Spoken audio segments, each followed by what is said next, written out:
નમસ્કાર, આપ જોઈ રહ્યા છો નેશન પ્લસ ન્યૂઝ. હું છું આપની સાથે હેતલ વગર. હાલોલના ચંદ્રપુરા વિસ્તારમાં આવેલી જીઆઈડીસીમાં એમજી મોટર્સના સ્ક્રેપના ગોડાઉનમાં ભીષણ આગ લાગી હોવાની માહિતી સાંપડી રહી છે. સદનસીબે કોઈ જાનહાનિ નોંધાઈ નથી. હાલોલના ચંદ્રપુરા વિસ્તારમાં આવેલી જીઆઈડીસીમાં એમજી મોટર્સના સ્ક્રેપના વેન્ડરના ગોડાઉનમાં અચાનક ભીષણ આગ લાગી હોવાની માહિતી સાંપડી રહી છે. જેમાં ગોડાઉનમાં લાકડા તેમજ પ્લાસ્ટિકનો મોટો જથ્થો હોવાથી આગ ઝડપથી વિકરાળ સ્વરૂપ ધારણ કર્યું હતું.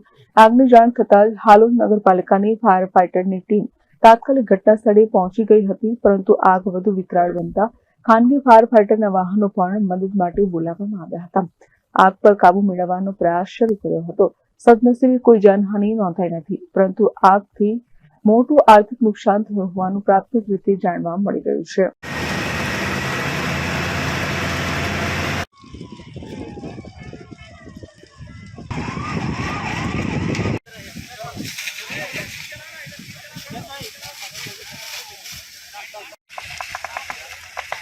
કિરણ Gohil, nation plus news, Panchmahal. સમાચારોનો સતત અપડેટ મેળવવા માટે અમારી નેશન પ્લસ ન્યૂઝની યુટ્યુબ ચેનલને સબસ્ક્રાઇબ કરો, બેલ આઇકન દબાવો અને જોડાયેલા રહો ફેસબુક, ઇન્સ્ટાગ્રામ અને ટ્વિટર પર.